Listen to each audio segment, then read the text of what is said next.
Voyons un autre exemple où les pères de l'Église s'appuient sur la Bible pour parler du Christ. Nous prenons l'exemple du Fils de l'homme. Le Fils de l'homme apparaît dans la vision de Daniel, dans l'Ancien Testament, au chapitre 7. Il est question d'un trône, le trône de Dieu, avec un fleuve de feu. Il est question aussi d'un tribunal qui est assis. Il y a donc un jugement s'il y a un tribunal. Et puis, il y a les livres qui sont ouverts et la bête fut tuée. La bête qui représente le royaume inhumain. On voit bien ce que ça veut dire. Un système inhumain. Une bête qui est tuée, détruite. Et puis, il y a, venant sur les nuées du ciel, comme un fils d'homme, il s'avança jusqu'à l'Ancien et fut conduit en sa présence. À lui fut conféré empire, honneur et royaume, et tout peuple, nation et langue le servirent. Son empire est un empire éternel qui ne passera pas, et son royaume ne sera pas détruit. Voilà la vision de Daniel. Or, vous savez que dans l'Évangile, dans les 4 évangiles, Jésus se désigne avec cette appellation, le Fils de l'homme. Je vous suggère de revoir l'enseignement sur Jésus, le Fils de l'homme, de vous souvenir que cet enseignement est toujours lié à la révélation de la divinité du Christ. Et que l'appellation du Fils de l'homme est celle avec laquelle le Christ entre dans sa passion. Il a d'ailleurs annoncé sa passion en disant « Le Fils de l'homme doit souffrir, mourir et ressusciter ». Il faut bien avoir le parcours biblique en tête avant de comprendre les pères de l'Église. Alors nous allons donner quelques interprétations des pères de l'Église. Tout d'abord Hippolyte. Alors Hippolyte, c'est un peu compliqué parce que c'est un auteur certainement très savant. Seulement on a du mal à dater les écrits qui sont mis sous le nom de Hippolyte. Souvent, on les date de la deuxième moitié du IIIe siècle. Or, Hippolyte est connu pour être un personnage qui est mort en l'an 235, martyr. Après avoir été, si l'on peut dire, un antipape. Évidemment, c'est un peu un anachronisme, parce que le mot pape ne désigne l'évêque de Rome que très progressivement, à partir du VIe siècle. Toujours est-il que ce personnage Hippolyte n'avait pas apprécié que le pape Calixte autorise le mariage entre les esclaves affranchis et les nobles de la ville de Rome, que l'on appelle les patriciens ou patriciennes. Et il s'était fait élire par ses partisans. Donc on peut bien dire que c'était un antipape, même si le mot n'existait pas. Toujours est-il qu'il est vénéré comme un saint parce qu'il était martyr. Voilà, donc, attribué à Hippolyte, avec les réserves que je vous ai dites, il y a ce commentaire du livre de Daniel. Et c'est intéressant parce que dans ce commentaire, l'auteur voit dans la vision de Daniel l'annonce de l'incarnation.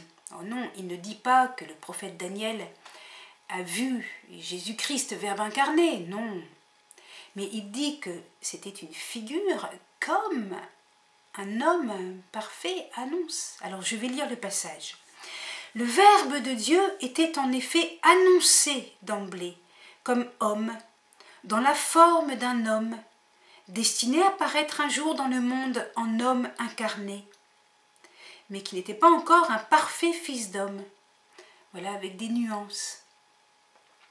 Donc c'est intéressant parce qu'on a une continuité avec l'évangile où l'expression fils de l'homme est toujours associée à la révélation de la divinité du Christ. Et si donc nous avons un homme devant les yeux, on doit donc dire que cet homme est le Fils de Dieu incarné, ou le Verbe incarné.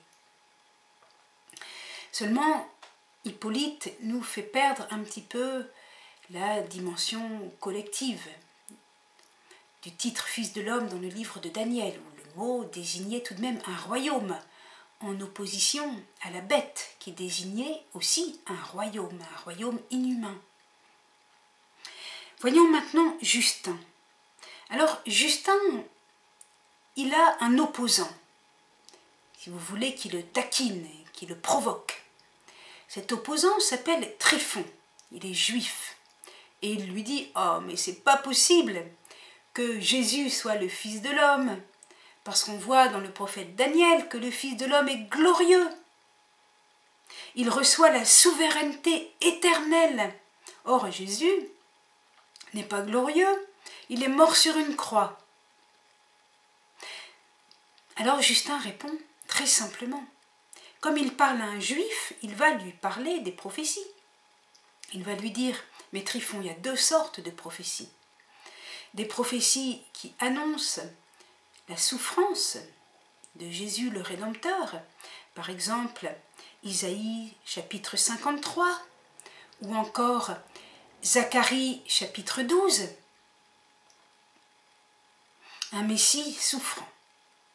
Et puis, il y a cette prophétie de Jésus, Fils de l'homme, annoncée par Daniel, qui là annonce le second avènement de Jésus. Oui, Daniel annonce bien Jésus, mais non pas sa première venue, mais son retour dans la gloire. Alors là, son royaume sera éternel, bien qu'il ait déjà commencé dès sa première venue humble. Son royaume commence, mais au moment du retour dans la gloire, alors on le verra venir sur les nuées du ciel, accomplissant complètement la vision du livre de Daniel. Voilà donc ce que fait Justin. Maintenant, Tertullien. Alors, Tertullien, il a lui aussi un opposant auquel il doit répondre. Cet opposant, c'est Marcion. Alors, on va donner deux objections de Marcion et deux réponses de Tertullien. Première objection de Marcion. Marcion rejette l'Ancien Testament. Alors, Tertullien observe que la première fois où Jésus utilise le titre Fils de l'homme, en Luc chapitre 5, versets 17 et 24, il le fait en lien avec l'affirmation de posséder la toute-puissance pour remettre les péchés. Eh bien, cela a aussi un lien avec Daniel chapitre 7, puisque le Fils de l'homme de la vision de Daniel apparaît au moment où un tribunal est assis, où les livres sont ouverts, c'est-à-dire au moment d'un jugement. Et Jésus, le Fils de l'homme, juge et il remet les péchés, justement parce qu'il est habilité à juger. Celui qui peut juger peut aussi pardonner. Voilà donc la première discussion de Tertullien. C'est important parce que en justifiant l'utilisation du titre Fils de l'homme, Tertullien fait un lien entre l'Ancien et le Nouveau Testament. Et donc, il contredit Marcion, qui lui veut rejeter l'Ancien Testament. Alors Marcion fait une autre objection. Il pense qu'il est indigne pour Dieu d'être un homme. Ah ben oui, en effet. Eh bien, Tertullien va répondre que, effectivement, aucune substance n'est digne d'être revêtue par Dieu, qui est esprit. Mais justement, la substance qui est revêtue par Dieu reçoit de Dieu la dignité. Et Dieu est libre de donner sa dignité à une substance. Dieu est transcendant et donc il est libre. Et donc ce n'est pas à nous de lui mettre des limites. C'est ça que veut dire Tertullien. C'est à la fois simple et très profond, très respectueux de la transcendance de Dieu.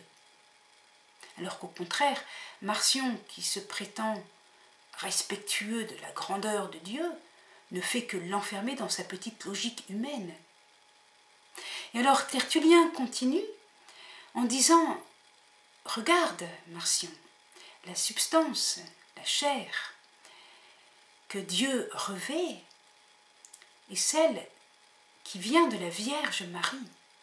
Jésus est né d'une Vierge. » Et alors il fait encore une autre allusion à l'Ancien Testament avec la prophétie d'Isaïe, chapitre 7, verset 14, dans la Septante, où il s'agit d'une Vierge qui concevra et enfantera. Donc une seconde fois, il fait le lien entre l'Ancien et le Nouveau Testament et il contredit l'objection de Marcion. Oui, Dieu peut revêtir l'humanité et en la revêtissant, c'est Dieu qui lui donne sa dignité.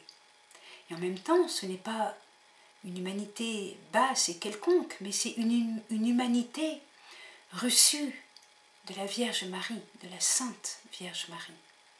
Donc nous commençons déjà à voir que les réflexions typiquement mariales sont toujours très imbriquées dans la compréhension du Christ, dans la juste compréhension du Christ. Voilà.